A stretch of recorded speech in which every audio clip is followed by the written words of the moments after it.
perhaps one of the most powerful Democrats. That's her phrase, based on a source close to her watching the returns. Bob, it's interesting. They say she must win, but do they think she can win? There's such a big difference there. You expect people to be optimistic at this point, but it's come down to the turnout, Gayle, in cities and labor. Cities, labor, and they got to eat into the Republican vote in the suburbs. They're still optimistic, from Pelosi to others, that she can do it, but they see a narrowing path, but a still viable path. But there's a lot of Democrats, to be clear, on edge right now. Yeah, so there's a lot of things that we can see with the data and our reporting, but it's strategists with close contacts that know about the ground game, like CBS News political contributor Joel Payne and political contributor Leslie Sanchez, want to bring you into that conversation. Joel, what are you hearing within Democratic Party ranks at this hour? I'm hearing similar to the reporting that was just shared. Look, the path to 270 is narrow. And I was just looking at my paths to victory. There's some other very narrow ones, some pretty obscure options here, but we are left with a total of 5 paths for her at this point. If the vice president were to lose Wisconsin and that blue wall was pierced, which was going to be her easiest way to victory. On that note, let's check in with CBS Morning's co-host, Tony DeCopel. He is at Trump headquarters in West Palm Beach. Hi there, Tony. Hey, good evening, Nora. While you all are characterizing the race there, I'll characterize the room in just 30 seconds. We've got 10:53. Time of dancing has begun here at Trump headquarters. YMCA came over the loudspeaker, and Trump seemed to be pulling ahead in Pennsylvania.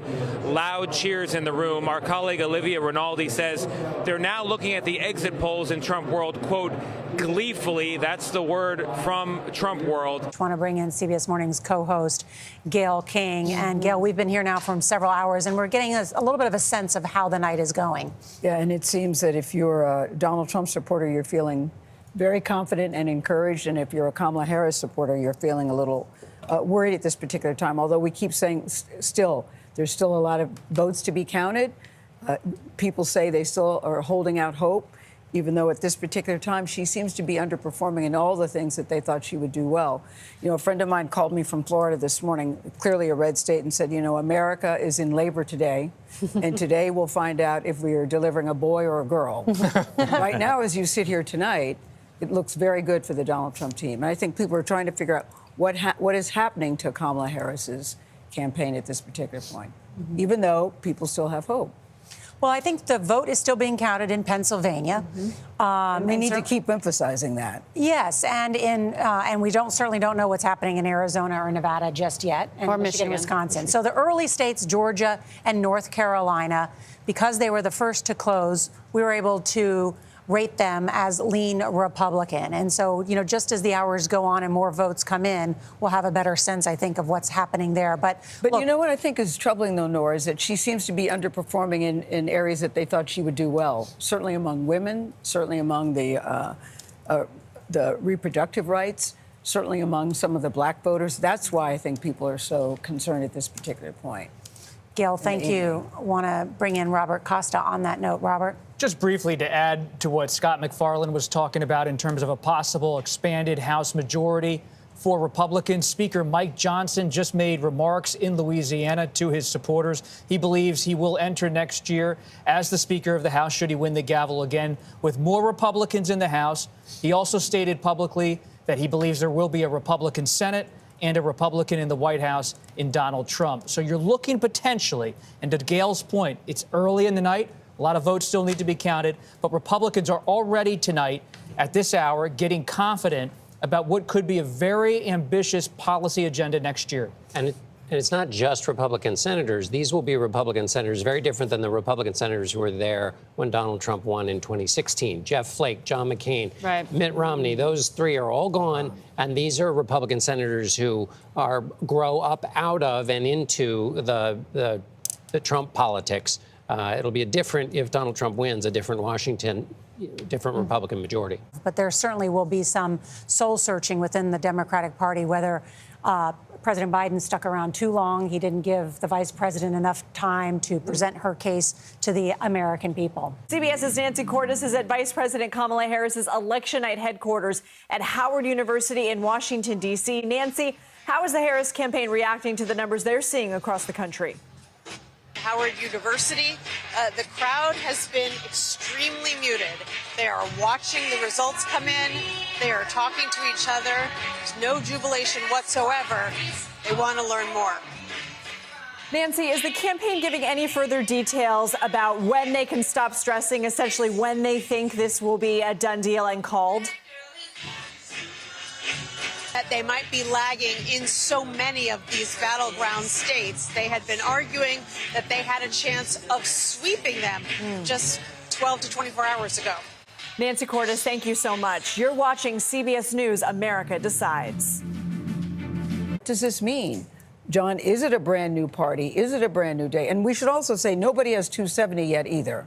So the Harris campaign is still nauseously optimistic. But I bet they're getting a little sicker now as the night progresses. There is this realignment, to pick up on what John was saying, that we are watching play out in terms of who's turning up to vote. But we are looking at a globe that is realigning, too. There is a disorientation. There is, from the commander-in-chief question, you know, who is going to take office at a time when the world is watching this election tonight to see who they will be dealing with, when they're looking at the largest land war in Europe underway, when they're looking at the expansion of that, they're looking at a Mideast on fire, they're looking at an aggressive China. And we are going to be digesting this as a planet when we wake up tomorrow morning to figure out what's next. A third of the world has had a female leader. This country has not. And tonight, this was also a test of whether a woman could be a commander-in-chief of this country elected in a very short runway of an election against a man who has presented himself, despite what his national security advisors say, as about strength, as about he puts fear in other people, therefore you won't see that realignment or that threat around the world come to these shores. That's the package he's selling in his national security argument. And it's just something to chew on tonight as we wait to see who gets to 270. There are just some major tests that go, I think, beyond this moment when we talk about gender, when we talk about, you know, projections of power and America's role in the world. I know, but you look at the exit polls. Harris overwhelmingly wins when people say they want their president to have good judgment. Trump overwhelmingly wins support when you say you're looking for someone who could lead and who can bring much-needed change. Can't hear you talk about. All right, let's bring in Robert Costa on this matter. Robert? Some new reporting from former President Trump's inner circle at Mar-a-Lago tonight. It is just past midnight on the East Coast. People close to Trump tell me, just in the last few minutes, that it is notable that he has not yet made a statement. He is holding back from making remarks tonight because there is a growing sense inside of Trump's inner circle at the highest ranks of the campaign that tonight is shaping up well for Trump. The vote is still being counted, but there was talk early on, as we discussed, former chief strategist Steve Bannon and others urging Trump to get out there and declare victory. He has not done that yet because there is a belief that he could win it within the next 6 to 12 hours outright. They're not betting that yet, but they're holding him back, and he's telling people behind the scenes he feels very good that Republicans are turning out. When I spoke to him just before we went to air, he said immigration, more than anything, is overwhelming this race. I doubt it, too. It is still early in the night with a number of votes to be counted. Let's go now to Major Garrett at the data desk because we have not projected 6 of those 7 battleground states. We want to know what we see as those votes are coming in. Major? So, Norah and team, there are toss-up status for Wisconsin, Michigan, and Pennsylvania. That is a fact. We have not changed or altered our projections. But there are trends within the toss-up designation that we must look at and look at closely. I'm going to start in Wisconsin. I'm going to move across the so-called blue wall. Let's look at Wisconsin. I'm only going to show you one thing. What Kamala Harris needs, the vice president needs, to prevail in Wisconsin and capture its 10 electoral votes. You see that, 56%. What does our estimate reveal? 45%. That is a substantial gap. Is there a possibility of a red mirage, as it has been called? So we talked about that red mirage, blue wave effect a lot in 2020, and that's when the Republican votes come in earlier, the in-person election day votes that skewed heavily Republican, and the later votes of the mail ballots that skewed heavily Democratic in 2020. I think what we're seeing is that has been compressed quite a bit. We're not seeing quite the red mirage, blue wave effect. I think we're seeing a little more geographic difference in when things are being reported. We're waiting on Philadelphia. We're waiting on Milwaukee. Whether that's enough to make up the deficit, Anthony and Major have demonstrated that really well. I think we're not going to see quite the same red mirage, blue wave effect that we saw in 2020. All right, David, thank you. CBS News, America decides election 2024. All eyes on these 7 battleground states as our data desks analyzes the incoming vote. Let's take a look at where the presidential race stands at 12:30 a.m. in the East. Big number 270. That's the number of electoral votes needed to win. With the results so far, Donald Trump has 230 electoral votes and Kamala Harris with 189. Let's dig deeper into the battlegrounds in the blue wall states. CBS News rates the states of Michigan and Pennsylvania as toss-up, and then Wisconsin as lean Republican. Along the southern route of battleground states, CBS News characterizes Arizona and Nevada as toss-up. Georgia, CBS News rates as lean Republican. And as we mentioned earlier, CBS News projects Donald Trump will win North Carolina. We have new reporting at this hour. Chief White House correspondent Nancy Cordes is at the Harris headquarters at Howard University in Washington, D.C. Nancy? Norah, CBS News has learned that Vice President Kamala Harris is now very unlikely to travel here to Howard University from her home about 2.5 miles away to deliver any kind of address to the supporters gathered here. Things are still just too uncertain. The former President Donald Trump has not made any remarks, and so we are being told that it is unlikely she will come here to say anything either. The question becomes, if she doesn't come here to speak to the thousands of people who are still gathered here, yes, the crowd has thinned out somewhat, but there's still a lot of people here who think they're going to be hearing from her. The question becomes, does she have someone else come in her stead to basically address the crowd and explain to them that the vice president is not going to be here to speak herself, much in the same way that we saw John Podesta come out at the Javits Center in 2016 and let the crowd there know around 2:30 in the morning that Hillary Clinton was not going to be having anything to say that night. The Harris campaign has made it pretty clear that they're putting all their eggs in the blue wall basket, and they're holding out hope for some kind of turnaround in those states. So many top Democrats, I'm talking about people I really trust as sources on the Democratic side, are growing alarmed, frankly. Are growing alarmed, frankly, as they look at these numbers. And what is in particular in the numbers that's alarming? They're not seeing the kind of support they need to from working people in the Midwest. Labor union members. I talked to Sean Fain, the head of the UAW, and other labor organizers. They were confident all night. But former President Trump, with his message on the economy and immigration, in the view of my Democratic sources, has been able to make gains with working people who are affiliated with unions or in a union by talking about the border again and again. Mm-hmm. I think it's important now to go back to Anthony Salvanto and Major Garrett to look at where the outstanding vote is in these blue wall states and the additional battleground states. Major? So, Norah, I told you in the audience a few moments ago that there were trends beneath the toss-up designation. Those trends have continued to play out in Wisconsin. That's why we have changed the rating to lean Trump. Stand by. We have a CBS News projection for the battleground state of Georgia and its 16 electoral votes. We can project that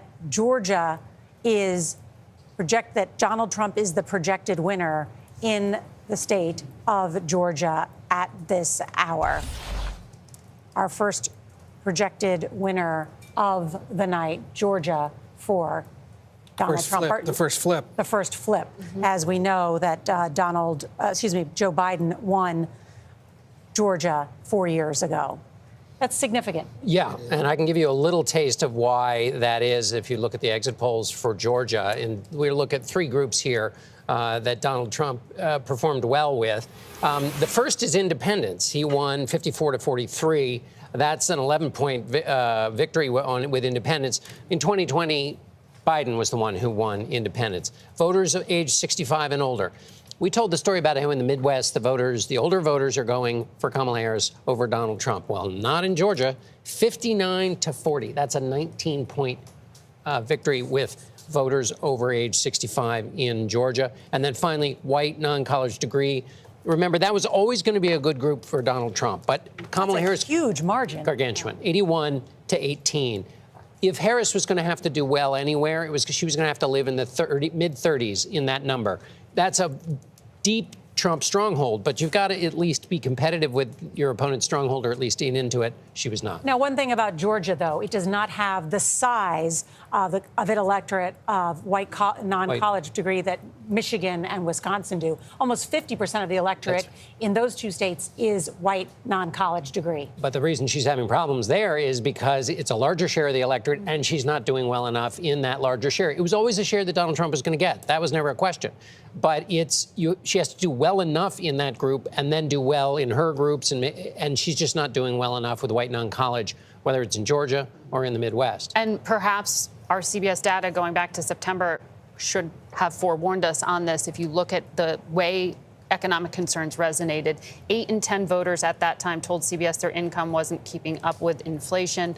At that time, 7 in 10 said housing in their area of Georgia was unaffordable. We saw repeatedly concerns about accessibility, affordability, and people often, when they're asked about the state of the economy, that's what they think of, is what am I paying at the grocery store? They're not necessarily thinking of the data points that we are delivering on the national news that say, hey, the jobless rate is pretty good. Inflation is coming down. Eggs and milk. It's the lived experience of what you encounter. And that's something we saw in Georgia. And already tonight, you know they're in trouble when they start blaming each other, and it's coming in already. One congressman saying there'll be plenty of time to do this blame, but if there's one thing we're not doing right, the Democratic Party is a working-class voter problem.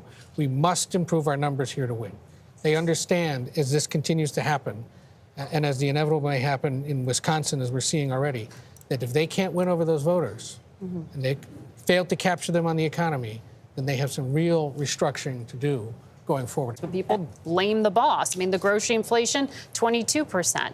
We were on the back end of a pandemic that completely upended the supply chains and global economy. What the political scientists will tell you is that also voters don't give you credit for the good things that are happening. The unemployment rate was lower in 6 of the 7 battleground states under Joe Biden than under Donald Trump, leaving aside COVID. Pre-COVID, Trump unemployment was higher in every battleground state but Nevada. But voters they don't give you credit for things that happen. They are concerned about the plenty of things that they legitimately feel about their own economic position. Much to great frustration inside the Biden White House. Almost from day one, they would complain to you behind the scenes that they felt like they were never getting credit for the advancements in the economy that were happening even underneath him. They would scream from the rooftops, and he would do press conferences, or he would go to battleground states and talk about housing, and they felt like he never got the credit for it. There was nothing they could do to vocally challenge the microphone that Trump had on that point. Or they just That's part of why they wanted to Let's move. listen now to the Harris campaign co-chair, Cedric Richmond. He's about to address the crowd at Howard University. HU. I want to say good evening to all of the Harris campaign, the campaign family. Thank you for all that you have done. So thank you. We believe in you. May God bless you. May God keep you. And go HU and go Harris. Thank you all. Well, and there you have the co-chair of the Harris campaign saying it's okay, everybody can go home. We're not going to have a decision tonight, and the vice president is not coming out to address, but we'll speak to the crowd tomorrow. That is not going to land in a comforting way with Harris supporters, I think. And Nancy said it. We've all been talking about it, how extremely reminiscent this feels to 2016. And the campaign manager, John Podesta, coming out to those microphones. I was in that room addressing the crowd, saying you will hear from her, but you're not going to hear from her tonight. And then we ended up hearing from her the next day. And also saying, too, Cecilia, we still have hope. There's still a path. It's a big sense of, a big case of deja vu. He didn't say we still have a path. No. He said, "Was their votes still being counted?" Yeah, he said the votes are still being. Still have a path. But he said the votes are still being counted, and that leads you to believe that there is that there still is hope. He didn't say, "Look, there's no chance." He said the votes are still being counted. So, there's a big case of deja vu, I think, for many people tonight. What a shot this is, though, to see these supporters at her alma mater at Howard University, and many D.C. residents there in that neighborhood walking off of that campus right now, wondering when they will know the results of this election. I know that as we watch the crowd disperse and wait for word from the Harris campaign about what is next, we enter this late morning period where votes are just still being counted. Welcome back to CBS News Election Night headquarters in New York. It is now 1 a.m. in the East, 10 p.m. in the West, and polls are now closed across all 50 states. Former President Donald Trump and Republicans are having a very good night. CBS News projects that Trump will win 2 key battleground states, Georgia and North Carolina. And in the race for control of Congress, CBS News rates the Senate as lean Republican. Percent of that 68. So there's a 10 percentage point gap. That is problematic for the Harris campaign, and that, Norah, is putting it mildly. Look at our model. Here's that range, but it is getting narrower by the hour. The range for Trump is moving up, and that is positive direction for the former president. Well, this is when we should go to Maurice Dubois at the Path to Victory and see if there's a path to victory for Kamala Harris that does not include Pennsylvania. Okay, Norah, thank you so much. Well, this map right here will bring it home for you. This is our expected votes per state. The red ones for Donald Trump and the blue ones for Kamala Harris. Of course, 2 states that we are projecting to go into the Trump column, Georgia and North Carolina. And so now you see how the path for Donald Trump has widened significantly. All he has to do is take Pennsylvania, and it's game over. All he has to do is take Pennsylvania, and it's game over. Welcome back to CBS News Election Night headquarters in New York. It is now 1:30 in the morning. And just in from the data desk, CBS News rates Pennsylvania as lean Trump. Keystone State there, leaning Trump, as we have just about 94% of the vote in. Doing well, Donald Trump doing very well in rural areas, and there's still some vote to be counted in the Philadelphia and Pittsburgh area, the cities there. Let's take a look now at the blue wall. This was the easiest path to victory for the vice president, Kamala Harris. Michigan still a toss-up at this hour, but those 2 other states that the vice president would need if she were going to take the blue wall strategy, Pennsylvania and Wisconsin, at this hour, CBS News rates them as lean Republican. As we had mentioned, her path to victory has narrowed significantly. Here's the electoral vote tally at this hour. Trump with 246 and Kamala Harris with 194. And you can see there, Pennsylvania still in white, Michigan still in white, Wisconsin still in white. While we were in commercial break, we're saying lean Republican for Pennsylvania. Meanwhile, Fox News, which is playing on the monitors here behind me, they have called that race for Donald Trump. And when that moment happened, it got loud in here. There was a roar.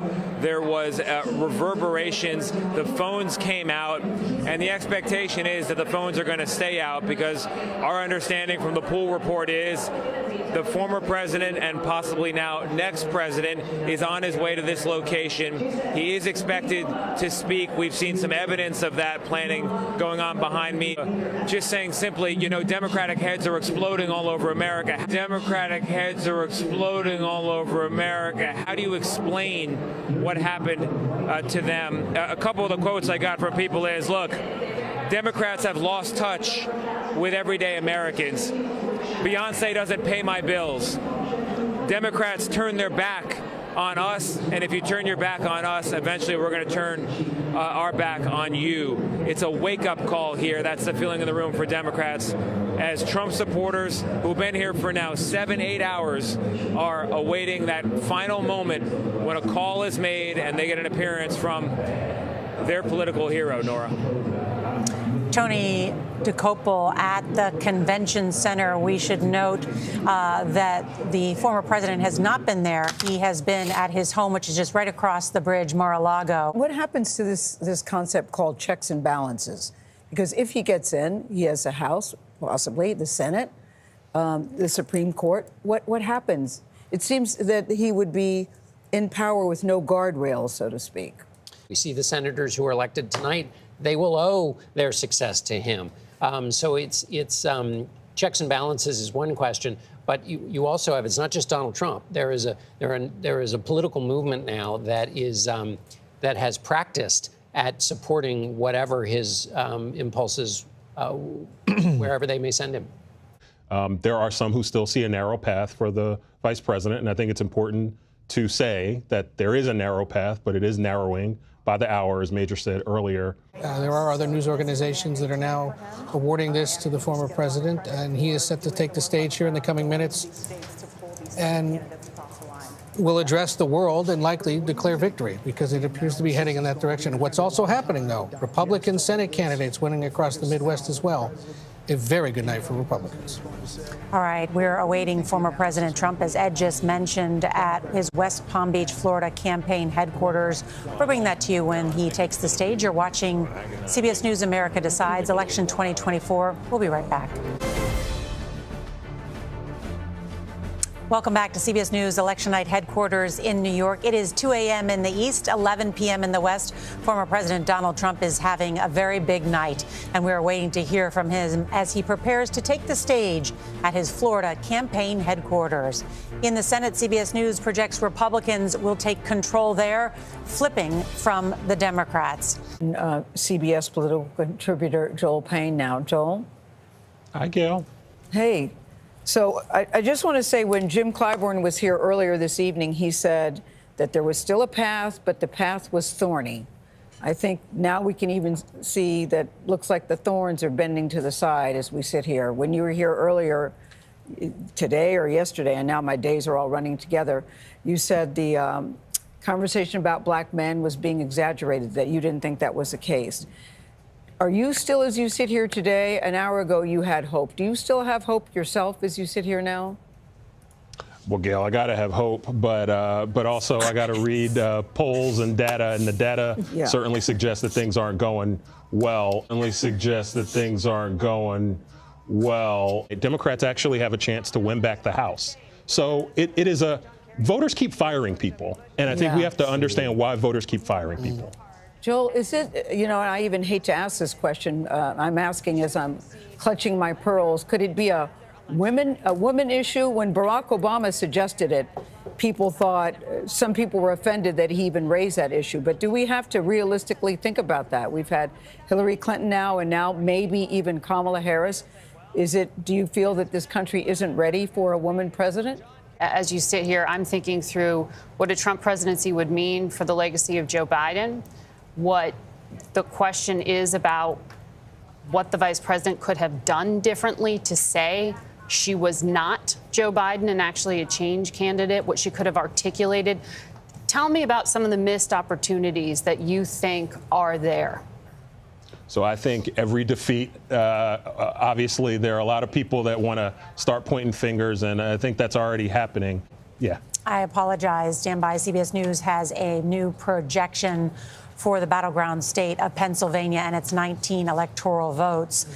CBS News projects that Donald Trump will be the winner of the state of Pennsylvania. That is a state that Biden carried 4 years ago, but Trump won in 2016, a major projection, and that essentially closes the pathway for Kamala Harris and the presidency. Robert Costa. So much disappointment among my top Democratic sources tonight, just in the last few minutes, about Pennsylvania. So much disappointment among my top Democratic sources. The soul searching and, of course, the questions about strategy that Margaret was just raising. The question about whether Kamala Harris and the Democratic Party made a mistake by not choosing Josh Shapiro as his vice presidential pick for the reasons that Robert just outlined about the inroads that he made. And also, as has been noted, that Vance's vice presidential debate performance probably made a number of Republicans comfortable with the ticket, because remember, they were huge ratings, 50 million people that saw someone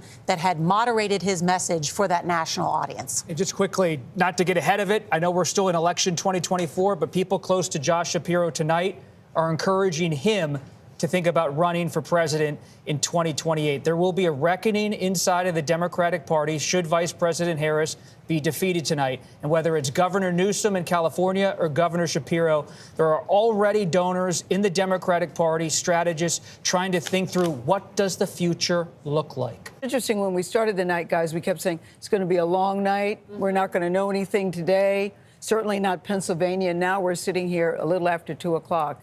It looks like that this race is over. And that we were bracing collectively, I think, as a country for Donald Trump to preemptively declare victory. And I don't know that this is so preemptive at this point. I think there's going to be a lot of sour grapes and people pointing fingers. But when we're looking at this now, this is a multiracial, working class, middle class Republican Party. God bless you and God bless America. Thank you very much. Thank you.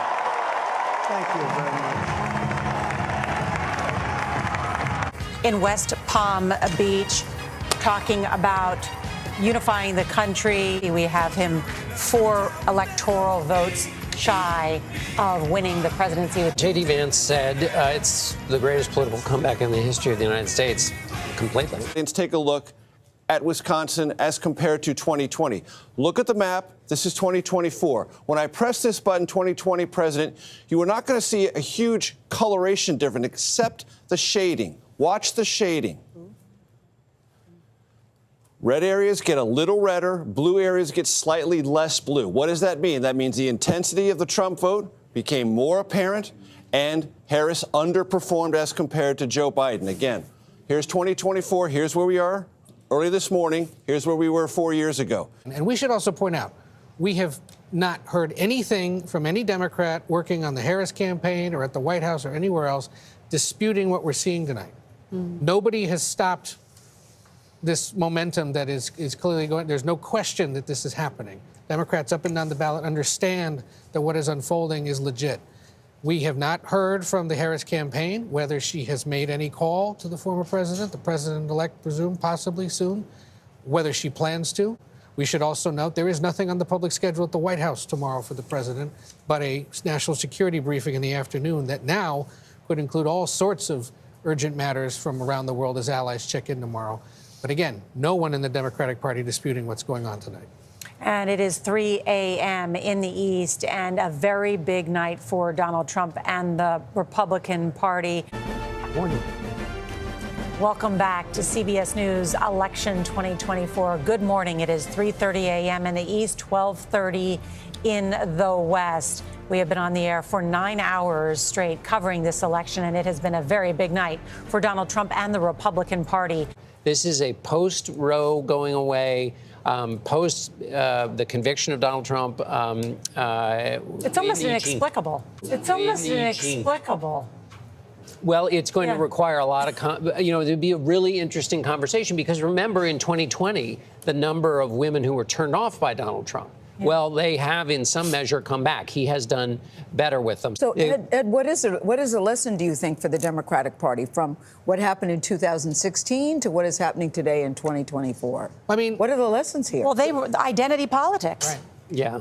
We also heard from the Harris campaign, no, you are wrong when you see that the support has tapped out on the issue of the state of democracy. That was something late in the campaign they transitioned back to. That was the closing argument alongside Liz Cheney.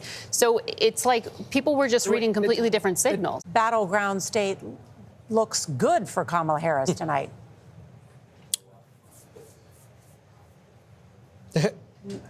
I know, you think thinking through them. No, there is no really good answer for that right now. Battleground state looks good for Kamala Harris tonight.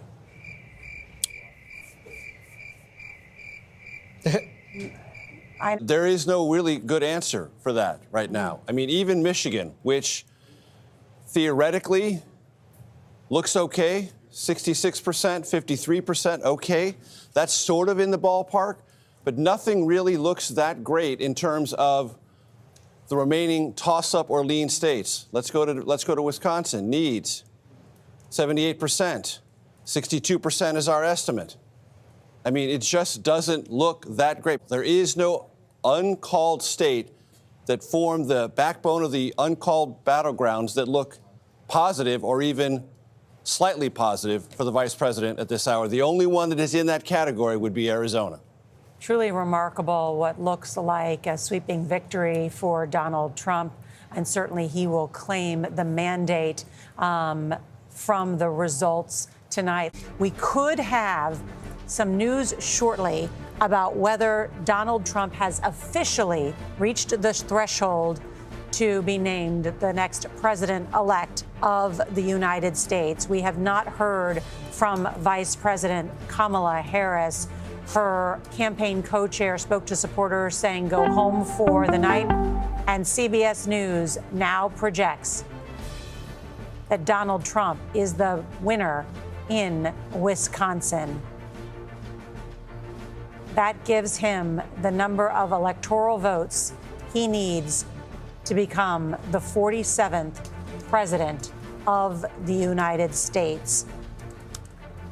This is an incredible moment in American history for Donald Trump, who faced a number of challenges in this contest. It was an election unlike any of us have ever covered. A life unlike any we've ever covered. This man, Donald John Trump, born in Jamaica, winning the presidency, as CBS News projects. This will usher in potentially an unprecedented era in American history, to have someone who believes firmly that he has total presidential power in terms of official acts based on the Supreme Court ruling earlier this year, does not have to serve in prison despite being convicted in a criminal trial, and despite pressuring his own vice president to overturn an election, has been warmly embraced by the party, the Republican Party once again, and won the presidency based on our CBS News projection. And he is willing and able and ready and excited, I'm told by sources close to him, and including by him himself, to return to the White House and wield power on immigration, foreign policy, the economy, the executive branch. A moment in history. Some Americans are very scared, alarmed. They see Donald Trump as a threat, a danger to American democracy. Donald Trump winning the crucial battlegrounds of Pennsylvania, Georgia, North Carolina, Wisconsin. At this point, 4 of those 7 battlegrounds, and we are still waiting on Arizona, Nevada, and Michigan. But a sweep by Donald Trump, who is also doing well in the popular vote. Behind those numbers, the Vice President Kamala Harris failing to bring together the coalition that normally propels a Democrat into the White House. So we will have more on that. Trump could win all of the 7 battleground states tonight? Yeah. Well, maybe not. Could. Maybe not this morning, but yes, he is on pace to win Nevada. He is on pace to win Michigan.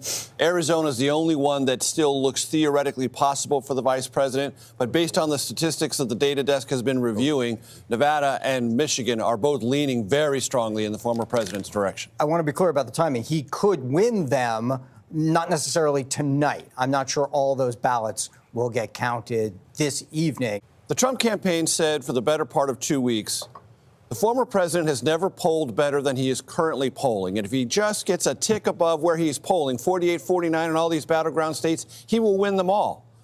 That theory is playing out over and over and over. He was being polled accurately, and he pulled a little bit more than those polling averages to provide the victory in Wisconsin, Georgia, North Carolina, Pennsylvania, and we've told you Michigan and Nevada are setting up very well for him, and possibly also Arizona as well. It's an excellent point. Thank you, gentlemen, and Scott McFarland. Donald Trump will return to Washington, claiming a mandate with this big win tonight. And he will also have a Republican-controlled Senate that is back in the majority after 4 years, which will allow him to install loyalists throughout the government, even new choices to the Supreme Court if there are retirements, which I think resonated with many of his supporters, that God had chosen him to survive that assassination attempt. And while some people recoiled at him saying that, it was another emotional connection for Donald Trump with his supporters. He has told his supporters, we will fix it. We'll bring in a golden era. I think we have to all take time to digest this. We're doing it in the moment, but I don't think we are all quite grasping the gravity of sending Donald Trump back to Washington with the word you used, Norah, a mandate. It's not just the man. It is a mandate. They have control in a significant way of Senate and possibly the House. We may not know that definitively for a little bit of time, but this is a really interesting message being sent by the electorate tonight. I think we have to all take time to digest this. We're doing it in the moment, but I don't think we are all quite grasping the gravity of sending Donald Trump back to Washington.